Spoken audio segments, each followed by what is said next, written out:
Hello, Guardians. It is Ebontis here, and it is February 12th. Zur has arrived. He is in the tower over in the back of the hangar, so we're running over there right now.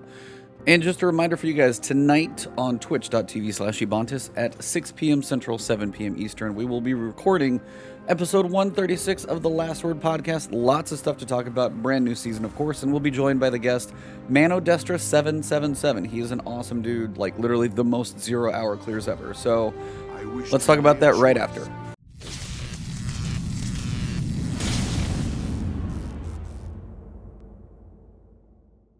Okay, they actually kind of changed up a little bit of his... A lot of things in the game have actually got UI tweaks to them, so it looks like he got one as well.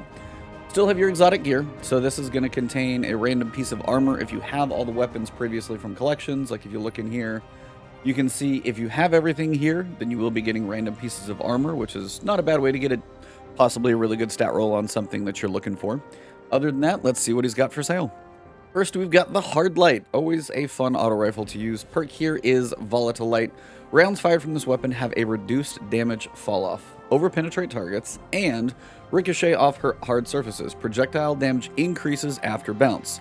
So if you literally bounce it off the floor in front of a target and then shoot him, you actually will do more damage to that target, which is kind of crazy. So it's a fun gun to use, tends to have a laser light shoal, and then the cool thing is this. And actually I changed the animation on it to be much shorter, so it's actually a little more functional. The fundamentals, if you press reload, change the weapon's damage type, cycling between solar, arc, and void. So you can actually hit all three damage types, therefore all three types of shields, and depending on the activity you're in, this can be very beneficial because you can hit all types of shields, meaning you can always break an elemental shield, and you also have the idea that there's no damage, reduced damage fall off. It's pretty far out there, so pretty good range, reduced damage fall off, and you can break any shield. So Nightfalls, Lost Sectors, things where you got to break shields, and you may have to go through multiple different types. There are rare times you have to do that.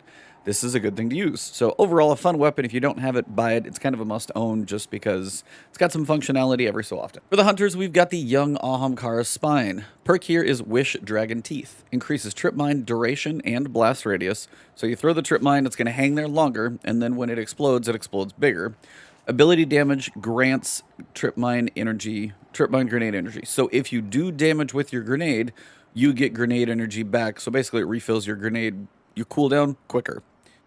As for stats, there we go. We've got a total of 62. It's about as even keel as you can get, like right down the center.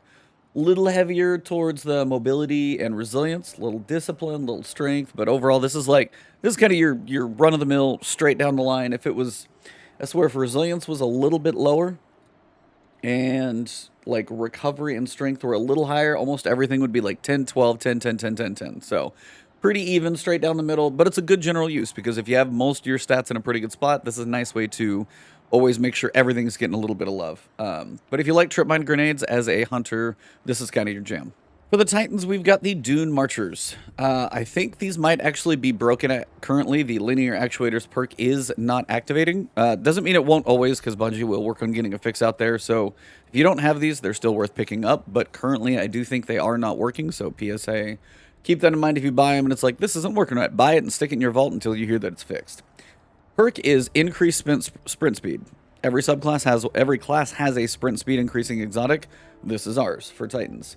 Sprinting builds up a static charge. After melee attacking an enemy, that charge will chain damage to nearby effects. So if you sprint for a while, run up, punch something, that chain damage will spread to anything kind of in the nearby area. It's actually a really cool way to weaken stuff nearby. Works in both PvE and PvP. And honestly, the fact that we actually have a 15 strength stat roll, as this is a melee-based thing, that's not a bad thing. Resilience of 13, recovery of 10, discipline, intellect, mobility, they're a little bit lower. But overall, it's a 61 stat roll. But this is based around melee attacking an enemy, maybe doing a shoulder charge perhaps.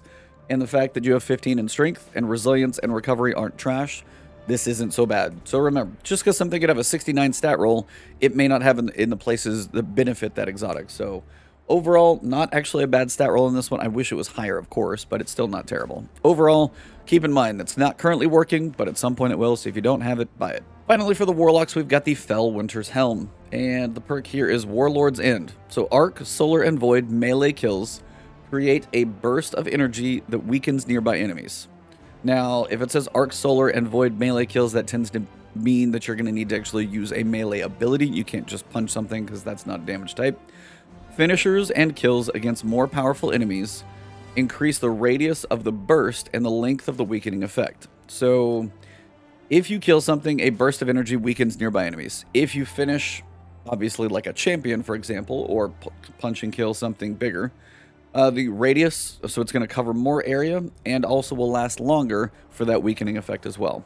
Overall, can be some cool effects if you see yourself punching a lot of things, or definitely also if you enjoy, throwing melees out there. The solar one is special, Celestial Fire.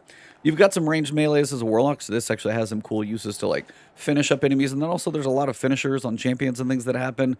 Weaken a bunch of enemies that are around you as well. Not too shabby, honestly. I don't know if it's going to be like top tier PvE exotic, but I definitely will say it can have some fun. And on top of that, look over at the stats. We've got Strength of 14. This is a melee-based exotic, so that's never a bad thing. Discipline of 14, so that's going to be your grenade. And then your mobility is really high. Now, granted, I'd love the mobility to be lower. Intellect is kind of trash on this one, so it's only a 60. Intellect is 2. Resilience, recovery, they're both at 6. Not the best stat roll, but at least if it's melee-based, you have, 14 strength. But everything else is kind of like, not in the right spots. Like the mobility and discipline could happily go to intellect and recovery. Then we could be talking. But for now, not the best stat roll. If you don't have it, it's kind of cool to toy around with. I don't think it's going to like break the game or anything right now from what I've heard. But overall, kind of cool. If you don't have one of these at all, never hurts to pick one up.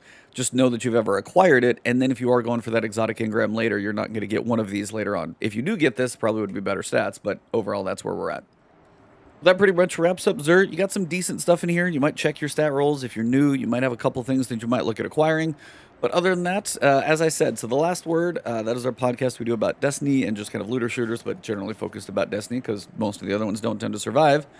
We will be talking about, of course, everything in Season of The Chosen with Manodestra777. He's an awesome, really cool, nice Twitch streamer and YouTuber, so you guys have probably come across him before. If not, come check him out and hang out with us, twitch.tv/Ebontis. 6 p.m. Eastern Time, 7 p.m. Central. Podcast usually a couple hours, so you can always catch a chunk of it. That will be up on the YouTube channel and audio platforms later on.